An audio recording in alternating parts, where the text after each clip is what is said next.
Poseidon, the Tempest of Dominion, a chronicle of the tide's eternal eye. Prologue. The birth of the sea, before the first wave broke upon the earth's barren bones, before the whisper of wind shaped the face of creation, there was the roar, the deep, ancient hum that slept within the void.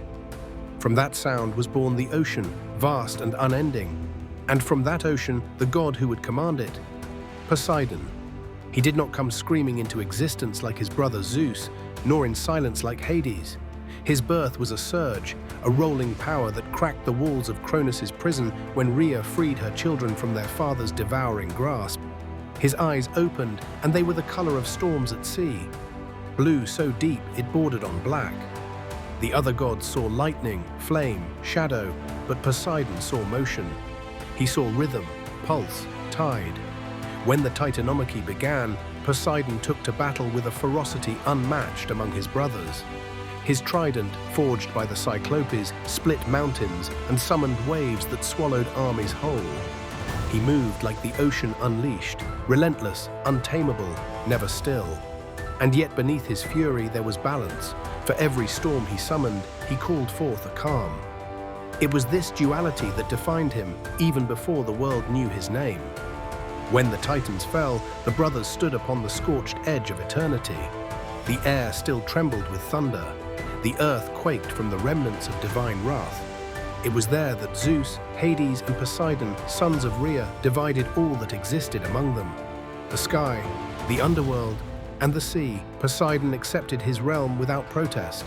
For in the depths of his being, he knew the sea was not a kingdom, it was a living force. It would not serve him, it would test him. And through that test, he would learn what no god of sky or shadow ever could, that power is not possession.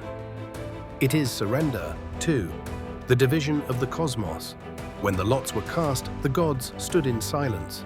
Zeus took the heavens, his hand still trembling with lightning. Hades descended into the earth, carrying the weight of the world's ending in his gaze. Poseidon lingered, his fingers tracing the trident's edge as the wind shifted, carrying the scent of salt and the echo of unseen waves.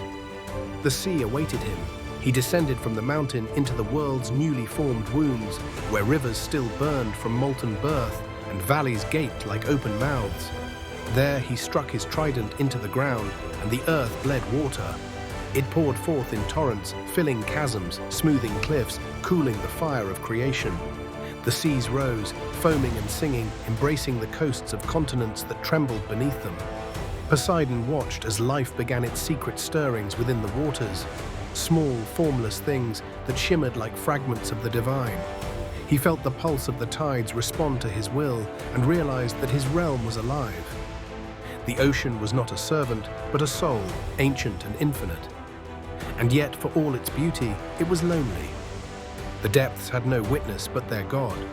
The world above was ruled by thunder and daylight. Below, silence and shadow reigned. Poseidon stood between them, the endless mediator, neither of the sky nor of the earth, but of the endless in-between. He built his palace beneath the sea, far below mortal eyes. Corinthian columns of coral, domes of pearl and obsidian, gates guarded by the whispering currents. There, upon a throne of basalt and sea glass, he took his crown, not of flame or stone, but of water ever in motion, never still. And when he spoke, his voice carried through every current, shaping the language of waves. "Let the seas know me," he said. "Let their rage be mine, and their calm my peace." Thus began the dominion of Poseidon, lord of the deep, the shaker of the earth, the god who ruled what no land could contain, the kingdom. Beneath the waves, the early ages of his reign were an age of harmony. The sea sang his praises, and its creatures moved as one under his command. Dolphins carried his word across the waters. Whales sang hymns in his honor that rolled through the trenches of the deep. The Meros and Naiads built halls of crystal in his name, and mortals raised temples upon the coasts, fearing and honoring him in equal measure. Yet even as he ruled, Poseidon's heart was restless. The ocean's vastness was not peace, it was mirror. Every wave that rose carried his reflection, every storm his echo. He saw in the surface of his own dominion the endless repetition of himself, power without purpose.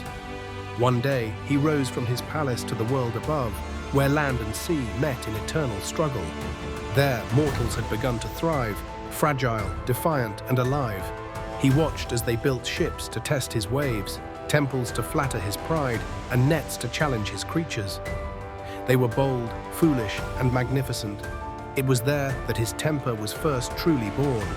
For when mortals angered him, when they dared to defy the tides, he would unleash storms that shattered their vessels and drowned their arrogance. And yet, when they prayed for mercy, he was moved. For in their fear, he saw faith. In their cries, he heard music. Poseidon learned then what his brothers could not, that to be worshipped by mortals was to be reminded of one's own contradictions. They feared him because they must, and they loved him because they hoped he might spare them.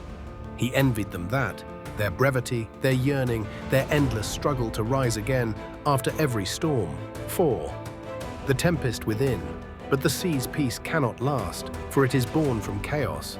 So it was with Poseidon, where Zeus ruled with lightning and decree, and Hades with silence and law. Poseidon ruled with emotion. His heart was as vast as the sea itself, capable of calm that soothed the world and wrath that broke it. When Athens was young, he sought to claim it for himself. Striking his trident upon the Acropolis, he brought forth a spring, but its water was salt and thus undrinkable.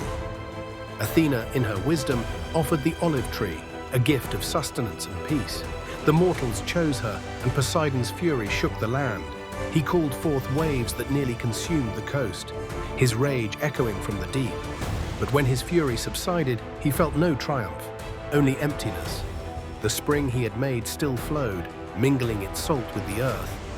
He saw then that his gift, though rejected, endured, for the sea, even unwanted, is eternal. He understood, too late, that his power lay not in dominion, but in endurance. His temper, however, was not so easily stilled. He quarreled with Zeus often, resenting his brother's rule from the clouds. "You command the storm," Poseidon said, "but it is I who give it voice." Zeus would answer with thunder, and the heavens would blaze, yet neither could destroy the other. Between them, the world trembled, and when mortals sinned too greatly, when arrogance rose like a mountain against the gods, it was Poseidon who punished them. It was he who sent the flood that cleansed the earth, leaving only Deucalion and Pyrrha to begin again. He watched their small raft drift upon an empty world, and wondered whether even the gods could rebuild what they had drowned. The consort and the storm. In time, he sought balance. From the depths of the sea, he beheld Amphitrite, one of the Nereids, graceful, wise, unyielding as the currents she danced within. She fled from him at first, fearing the weight of his dominion. But Poseidon sent the dolphin Delphinus to speak on his behalf. The creature's song carried to her heart, and she returned. Their union was both tempest and peace. From it were born Triton, messenger of the sea, and countless children of foam and coral. Amphitrite's presence tempered Poseidon's fury, her laughter calming storms before they were born. Yet even she could not fully anchor the god's nature, for he was the ocean itself, ever-changing, ever restless. Still, in her gaze he found something even the gods rarely knew: reflection. She saw through his grandeur, through the roar and spray, to the quiet beneath. "You are not chaos," she told him once. "You are the heart that beats within it." Her words struck deeper than any trident. For the first time, Poseidon wondered whether his storms were not acts of wrath, but of yearning, a call to be understood. 6. The moral abyss. Ages passed, empires rose and fell, swallowed by time and tide. Poseidon watched them all, neither cruel nor merciful, merely constant. Yet constancy itself became a burden. For while Zeus still basked in mortal prayers and Hades found meaning in judgment, Poseidon's worship was fading. Mortals had learned to navigate his seas, to predict his moods, to cage the wildness he had once embodied. He saw their ships sail farther, their arrogance return. They named the waters after themselves: Aegean, Ionian, Pacific, as if the sea could ever belong to man. It angered him, yet he did not destroy them. Instead, he turned inward. He looked upon his reflection in the abyssal depths, and saw not the ruler of an empire, but a keeper of motion. His purpose was not conquest or law, it was balance. Every wave that rose must fall, every storm must pass, every life drawn from the sea must one day return to it.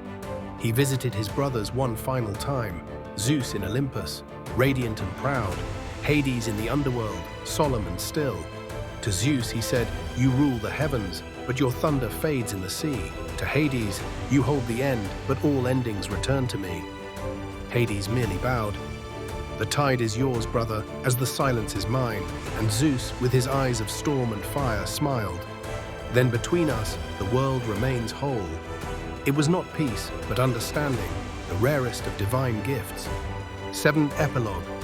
The stillness beneath the surge. Now the ages drift like waves across eternity. The mortals have forgotten much, but the ocean remembers. Every sunken ship, every drowned whisper, every prayer cast into the foam, all are kept within Poseidon's realm. He walks sometimes along the ocean floor, his trident glimmering with faint light, and listens to the murmur of lost souls. They do not fear him. In their final rest, they know he is not the destroyer, but the keeper of passage, the one who carries all things home. Above, storms still rise when he stirs. Sailors whisper his name when thunder cracks across the sea. Not in anger, but in awe. They know that every calm owes itself to a storm once endured. In Amphitrite's company, he watches the surface shimmer with dawn. She smiles, resting her hand on his arm. "The world forgets," she says softly. "The world always forgets," he answers, "but the sea remembers." He looks upward, through miles of shifting blue, toward the faint glimmer of light that is the mortal world. "Zeus holds the sky," he murmurs. "Hades keeps the dead. But I keep the heartbeat of the earth." The currents whisper around him, eternal and slow. He closes his eyes and feels the pulse of the world, the rhythm he has always known, the song that began before gods, before mortals, before even time. It is the song of the tide, the rise and the fall, the endless return. And as the waters move in solemn grace, Poseidon, lord of the deep, keeper of balance, lets the storm within him rest. For in every surge there is silence, and in every silence the sea endures.